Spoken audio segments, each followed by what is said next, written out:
இப்போது அனைத்து தேவைகளுக்கும் ஆன்லைன் மூலம் பணம் செலுத்துவது வாடிக்கையாகிவிட்டது. தேநீர் கடை, நடைபாதை வியாபாரிகள் என அனைவரும் ஆன்லைன் மூலம் பணம் பெறும் வசதியை வைத்திருக்கின்றனர். இப்போது அதிகமானோரிடம் பணமே கையில் இருப்பது கிடையாது. எந்த செலவாக இருந்தாலும் ஆன்லைன் மூலம் செய்கின்றனர். மும்பையை சேர்ந்த தனியார் நிறுவனம் ஒன்றில் தலைமை நிர்வாக அதிகாரியாக இருக்கும் சுபம் என்பவர் ஆட்டோவில் பயணம் செய்தார். அவர் ஆட்டோவிலிருந்து இறங்கிய பிறகு அதற்கான பணத்தை அவசரமாக ஆன்லைன் மூலம் செலுத்திவிட்டு சென்று விட்டார். அவர் சர்வதேச வாடிக்கையாளர் ஒருவரை பார்க்க சென்றார். ஆனால் அங்கே அந்த வாடிக்கையாளரை பார்க்க முடியாமல் வெளியில் வந்தபோது அவரை இறக்கிவிட்ட ஆட்டோ டிரைவர் அந்த இடத்திலே நின்று கொண்டிருந்தார்.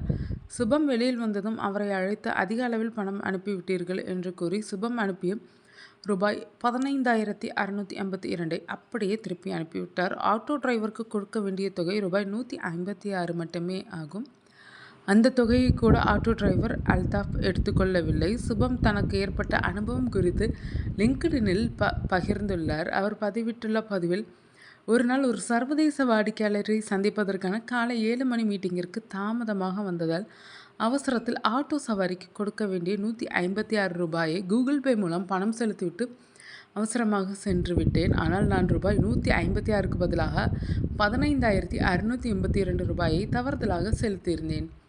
பணம் செலுத்திய பிறகு எவ்வளவு செலுத்தினேன் என்று பார்க்காமல் சென்று விட்டேன். நான் சந்திப்பதற்காக சென்ற சந்திப்பும் நடக்கவில்லை.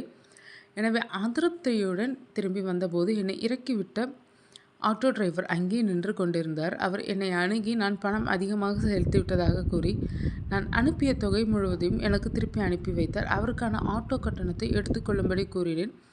அதனையும் எடுத்துக்கொள்ள மறுத்துவிட்டார் என்று பதிவிட்டுள்ளார். அதன் பிறகு ரூபாய் 500 அனுப்பி வைத்ததாகவும் சுபம் குறிப்பிட்டுள்ளார். ஆட்டோ டிரைவரின் செயலை நெட்டிசன்கள் அனைவரும் பாராட்டியுள்ளனர். இப்படியும் சில ஆட்டோ டிரைவர்கள் இருக்கத்தான் செய்கிறார்கள்.